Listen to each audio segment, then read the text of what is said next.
ఈ ప్రతిష్టాత్మకమైన కార్యక్రమానికి ఇచ్చేసిన మన ప్రొద్దుటూరు శాసనసభ్యులు గారు పెద్ద ఆయన వరదరాజ రెడ్డి గారికి మనస్ఫూర్తిగా స్వాగతం తెలుపుతూ, నేను ఇక్కడ గతంలో ఈ స్కూల్లోనే ఇంటర్ చదవడం జరిగింది. ఇంకొక విషయం ఏమంటే, ఈరోజు క్లుప్తంగా మాట్లాడమన్నారు కాబట్టి రెండు విషయాలు.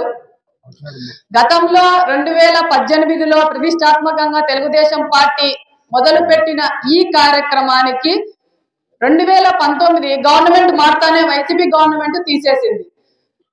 విద్యకు పెద్దపీట వేసినామని చెప్పుకుంటున్న ఈ వైసీపీ ప్రభుత్వము ఎందుకు తీసేసింది అనే దానికి ఇంతవరకు సమాధానం లేదు. కార్యక్రమాన్ని తెలుగుదేశం పార్టీ మళ్ళీ ఒకసారి మొదలు పెట్టడం అనేది చాలా హర్షణీయమైనది. కాబట్టి ఈ ప్రోగ్రామ్ ను చంద్రబాబు నాయుడు గారు కంటిన్యూ చేస్తూ ఇంకా విద్యలో ఇంకా డెవలప్మెంట్ తేవాలనే ఉద్దేశంతో వాళ్లకు యూనిఫామ్లు కానీ, అంటే ఒక స్కూల్లోకి వచ్చిన తర్వాత భేదం ఉండకూడదు, కాలేజీలోకి వచ్చినాక విభేదం ఉండకూడదు అనే ఉద్దేశంతో వాళ్లకు యూనిఫామ్లు ఇంకా వాళ్లకు కావాల్సిన బుక్కులు అన్ని అందజేస్తున్నారు. కాబట్టి తెలుగుదేశం పార్టీ వచ్చినప్పటి నుంచి ఈ విద్యలో వాళ్ళు చెప్పిన దానికన్నా గణనీయమైన మార్పు రావడం అనేది సంతోషకరమైన విషయము. ఈ ప్రోగ్రామ్ కి విచ్చేసిన కాలేజు స్కూల్ ప్రిన్సిపల్ గారు మరియు మండల ఎడ్యుకేషన్ ఆఫీసర్ గారు, మా వార్డు పెద్దలు, ప్రొద్దుటూరు పుర ప్రజల పెద్దలందరూ ఇక్కడికి విచ్చేసి ఈ ప్రోగ్రామ్ ను జయప్రదం చేయడం అనేది చాలా సంతోషంగా ఉంది. కాబట్టి ఈ రోజు ఈ ప్రోగ్రామ్ ను పెద్దల ద్వారా మొదలు పెట్టడం అనేది మా వార్డుకు, మా పాత కాలేజీకి, అంటే నేను చదువుకున్న కాలేజీకి చాలా సంతోషకరమైన విషయము. ఈ విషయాలు నాకు తెలపడానికి అవకాశం ఇచ్చిన పెద్ద ఆయనకు మరియు కాలేజ్ ప్రిన్సిపల్ కు మరీ ధన్యవాదాలు తెలుపుకుంటూ సెలవు తీసుకుంటాను. ఈరోజు రాష్ట్ర వ్యాప్తంగా ఇంటర్మీడియట్ విద్యార్థులకు మధ్యాహ్న భోజన పథకాన్ని తెలుగుదేశం పార్టీ అధికారంలోకి వచ్చినాక తిరిగి చేపట్టడం జరిగింది. గతంలో 2014 నుంచి 19 వరకు కూడా ఇంటర్మీడియట్ విద్యార్థులకు మధ్యాహ్న భోజనం పెట్టేవారు గత ప్రభుత్వం. ప్రభుత్వం మన జిల్లావాడైన వైఎస్ జగన్మోహన్ రెడ్డి గారు ముఖ్యమంత్రి అయిన తర్వాత ఈ పథకాన్ని ఆపివేయడం జరిగింది. ఈ పథకాన్ని ఆపివేసిన కారణంగా చాలామంది విద్యార్థులు గతంలో కాలేజీలకు వచ్చే వాళ్ళందరూ కూడా కారణాల వలన అటెండెన్స్ తగ్గిపోవడము, ఆర్థిక వనరుల కారణంగా వేరే చిన్న పనుల్లోకి పోయి చేసుకోవడము, వాళ్ళకు విద్యకు దూరం అవుతున్నారనే ఒక మంచి ఆలోచనతో మళ్ళీ ఈ ఇంటర్మీడియట్ విద్యార్థులకు సీతమ్మ మధ్యాహ్న భోజనం అని ఏర్పాటు చేసి ఈ రోజు నుంచి రాష్ట్ర వ్యాప్తంగా మొదలవుతుంది. ఆ ప్రోగ్రాంకి వచ్చిన మన ప్రిన్సిపల్ గారు, ఎండిఓ గారు, సూర్యనారాయణ గారు, వీరు హెడ్ మాస్టర్ గారు, వార్డు కౌన్సిలర్ శివజ్యోతి గారు, ఎంఈఓ గారు, డిప్యూటీ డిఈఓ గారు, అందరికీ నమస్కారాలు, పిల్లలందరికీ ఆశీర్వాదాలు. దీంట్లో ప్రతిష్టాత్మకంగా ఏర్పాటు చేసిన ఈ మధ్యాహ్న భోజనానికి ఈరోజు రాష్ట్ర వ్యాప్తంగా మొదలు పెట్టడం జరుగుతుంది. మనం కూడా ఈ ప్రభుత్వంలో ఈ పథకాన్ని మనం ఇప్పుడు మొదలు పెడుతున్నాం. కాబట్టి రాష్ట్ర ప్రభుత్వంలో పేదలందరూ చాలా మంది ఉన్నారు. ఆర్థిక ఇబ్బందుల్లో ఉండబడిన వాళ్ళందరూ చదువులకు దూరం అయిపోతున్నారు. ఆర్థిక భారమే వారికి చదువులకు దూరం చేస్తానని ఒక మంచి ఆలోచనతో చంద్రబాబు నాయుడు గారు గతంలోనే 2014 ప్రాంతంలో ఇంటర్మీడియట్ విద్యార్థులకు భోజనం ఏర్పాటు చేయడం జరిగింది. కానీ వచ్చిన ప్రభుత్వం దానిని పట్టించుకోవడం లేదు. పేదలంటే గతం వచ్చిన ప్రభుత్వానికి ఇష్టం లేదు.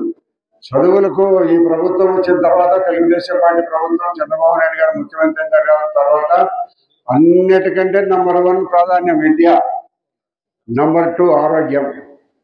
ఈ రెంటకు రాష్ట్రంలో పెద్దపీట వేయడం జరిగింది. కాబట్టి ఈరోజు పేపర్లు కూడా ఉంది, మీరు చూడండి. ఇప్పుడు వైద్య ఖర్చులు కూడా బాగా పెంచినారు. ముఖ్యమంత్రి లీవ్ ఇస్తున్నారు. ప్రతి ప్రభుత్వ ఆసుపత్రులు కూడా వైద్యం చేయడం జరుగుతుంది. పెద్ద ఖరీదైన ఆపరేషన్లు కూడా ఫ్రీ ఉచితంగా చేయడం జరుగుతుంది. కాబట్టి ప్రభుత్వం వచ్చిన తర్వాత విద్యకు, ఆరోగ్యానికి పెద్ద ప్రాధాన్యత ఇచ్చి ఈ ప్రభుత్వాన్ని ముందుకు నడిపించడం చేస్తున్నారు చంద్రబాబు నాయుడు గారు. కాబట్టి మీరందరూ కూడా భవిష్యత్తులో చదువులే ప్రాధాన్యం, చదువులని చదువుకోవాలి. ఇక్కడ ఉన్న కూడా పెద్దలందరూ కూడా కొంతమందికి ఏముందంటే నా సలహా, పిల్లలు బాగా చదివించాలి. ఎంతవరకు చదువుకుంటామంటే అంతవరకు చదివించాలి. ప్రభుత్వం ఈ కాలేజీల్లోనూ అన్ని చోట కూడా ప్రభుత్వం ఉచిత విద్యను అందుబాటు చేస్తూ ఉంది కాబట్టి ఇక్కడ మధ్యాహ్నం భోజనం కూడా ఈరోజు ఇంటర్మీడియట్ పెడుతున్నాం కాబట్టి చదువుకు అంత ప్రాధాన్యం ఇవ్వాలి. మీరందరూ కష్టపడి చదువుకుంటే ఉద్యోగం అనేది మీ కాళ్ళ దగ్గరికి వచ్చి పడుతుంది. మనం అరకొరగా చదువుకొని ఉద్యోగం కావాలంటే ఏం కాదు.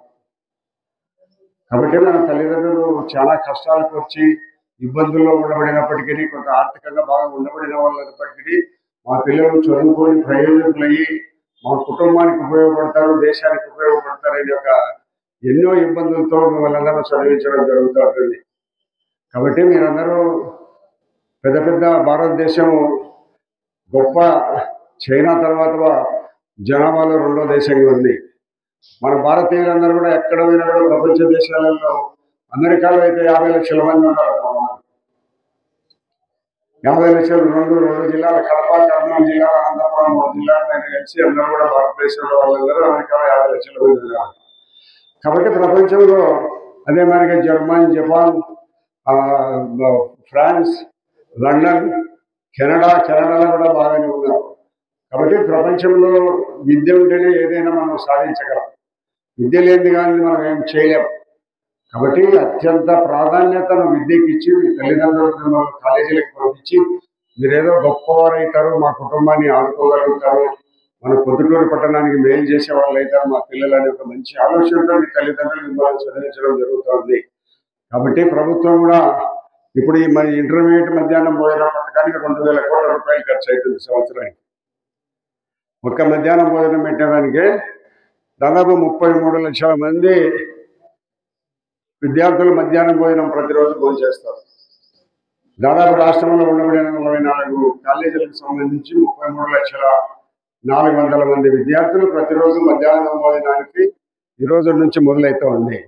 కాబట్టి మీరందరూ కూడా చదువును ఇక్కడికి వచ్చిన తర్వాత అందరూ కూడా మనం బయట ప్రాంతంలో ఉంటారు, ప్రొద్దుటూరులో వాళ్ళు కూడా ఉంటారు. కాబట్టి మీరందరూ పిల్లలందరూ కూడా బాగా కష్టపడి చదువుకోండి. కాలేజీకి వచ్చిన తర్వాత మీ లెక్చరర్లు చెప్పే ప్రతి ఒక్క దాని కాన్సన్ట్రేషన్ పెట్టి విని అవసరమైతే మన ప్రిన్సిపల్ లెక్చరర్లను అడిగి తెలుసుకొని పూర్తి మీరు చదువులో ప్రత్యేకమైన శ్రద్ధ కేటాయించి మంచి చదువులు చదువుకోగలిగితే దేశంలో నేటి పౌరులే నేటి బాలులే రేపు పౌరులు. మీరందరూ పెద్ద పెద్ద రాజకీయాల్లోకి రావచ్చు, సైంటిస్టులు కావచ్చు.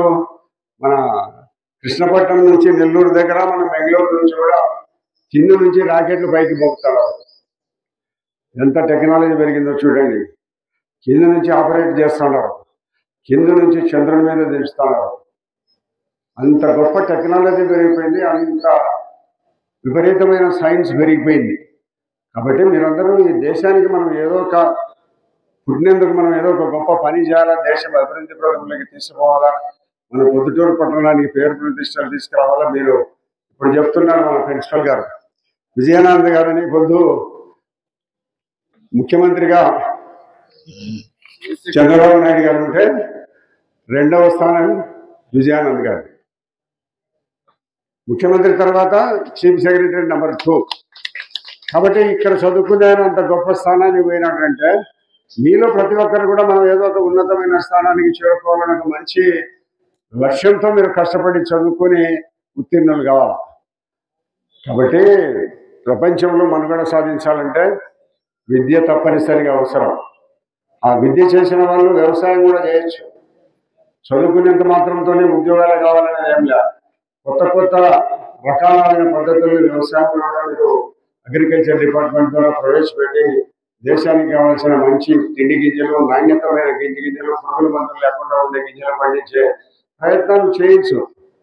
కాబట్టి మీరందరూ కూడా ఏదో ఒక ఉన్నతమైన ఆశయం కోసం మీ తల్లిదండ్రుల మీద ఏదో మా వాళ్ళు పెద్దవాడు అవుతాడు, గొప్పవాడు అవుతాడు, చదువుకుని మంచి ఉద్యోగం వస్తుంది, లేదా ఒక సైంటిస్ట్ అవుతాడు, రాజకీయ నాయకుడు అవుతాడని వాళ్ళందరూ రకరకాల ఆలోచనలు చేస్తుంటారు. కాబట్టి మీరందరి వారి ఆలోచనలకు అనుగుణంగా మీరు బాగా చదువుకొని, ప్రభుత్వం ఇప్పుడు కొన్ని ఇబ్బందుల కారణంగా మన విద్యార్థులు డ్రాప్ అవుట్ అవుతున్నారనే కారణంతో మళ్ళీ ఈ యొక్క పథకాన్ని ప్రవేశపెట్టడం జరిగింది.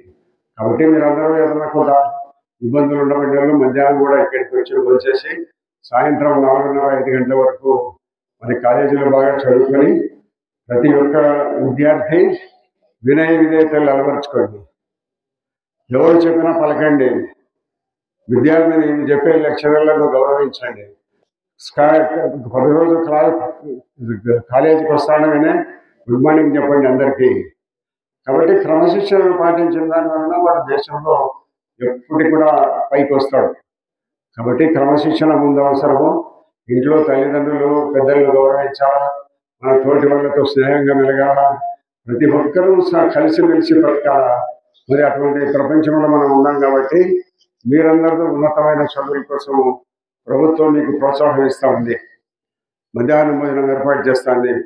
ఇక్కడ నాకు వచ్చే ముందు ఒక ఆయన చెప్పినాడు, ఇక్కడ బిల్డింగ్స్ గతంలో శాంక్షన్ అయ్యి అవి నిర్మాణం జరగలేదని.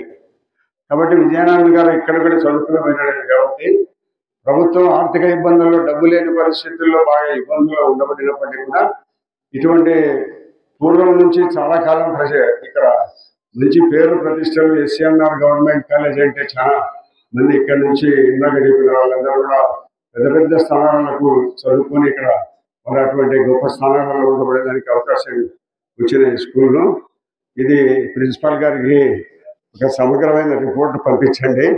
గతంలో శాంక్షన్ అయింది, ఇప్పుడు ఉండబడిన పరిస్థితులు, బిల్డింగుల పరిస్థితులు ఏమని పంపిస్తే ఒకసారి ప్రభుత్వంతో మాట్లాడదాం. ఎందుకంటే ఆయన ఇక్కడ నుంచి చదువుకొని పోయినాడు కాబట్టి ఒకసారి రిప్రజెంటేటివ్గా మనం అందరం కూడా పోయి కలుద్దాం. డిగ్రీ కాలేజ్ ఇది, అదే అదంతా డిగ్రీ కాలేజ్. రైట్. కాబట్టి మీరందరూ బాగా చదువుకునే దానికోసం ప్రభుత్వం అన్ని రకాల మేము సహాయం సహకారం అందిస్తూ ఉంది. కాబట్టి బాగా చదువుకొని మంచి మీరందరూ గొప్ప ఉన్నత స్థానాలు చేరుకొని దేశానికి మంచి, మన కుటుంబానికి, మన ఊరికి, మన జిల్లాకు, రాష్ట్రానికి మంచి పేరు ప్రతిష్టలు తీసుకొని వచ్చే స్థాయికి మీరు ఎదగాలని నేను మనస్ఫూర్తిగా కోరుకుంటూ, మీరు ఇప్పుడు నిర్లక్ష్యం చేస్తే జీవితంలో బాధపడతాం, పెద్దవారైనా బాధపడతాం. ఇప్పుడు ఎంత కష్టపడగలిగితే జీవితం 80-90 ఏళ్ళు వయసు వచ్చినా కూడా మీ జీవితం 3 పువ్వులు 6 కాయలుగా కొనసాగుతాయి. కాబట్టి మంచి కష్టపడి విద్యలోనే ఉంది ప్రపంచం అంతా కూడా. మన భవిష్యత్తు అంతా విద్య మీద ఆధారపడి ఉంది. మనం చదువుకునే చదువు మీద ఆధారపడింది మన భవిష్యత్తును తీర్చిదిద్దుకొని అన్ని రకాల మనం ఉన్నత పరిస్థితులకు చేరుకోవాలని అందరూ నిరంతరం కష్టపడి పిల్లలందరూ విద్యార్థులందరూ కూడా చదువుకోవాలని కోరుకుంటూ సెలవు తీసుకుంటున్నాం.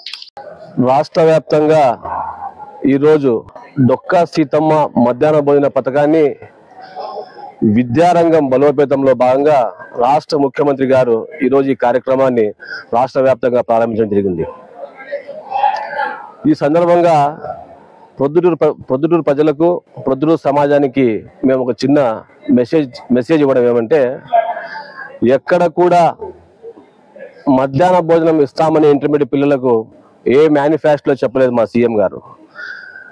అదే కాక సంక్షేమము, అభివృద్ధి, పేదవాని అవసరాలు, పేదవాని ఇబ్బందులు తెలిసిన ఏకైక రాష్ట్ర ముఖ్యమంత్రి చంద్రబాబు నాయుడు గారికే ఈ ఘనత దక్కుతాదని ఈ సందర్భంగా తెలియజేస్తున్నాము. అందులో భాగంగా అజెండాలో అంటే రాష్ట్ర మేనిఫెస్టోలో లేనటువంటి అంశాలు, పెన్షన్ విధానాన్ని తీసుకుంటే భర్త చనిపోతే భార్యకు ఇచ్చే పరిస్థితి లేదు కదా ప్రభుత్వాల్లో పెన్షన్.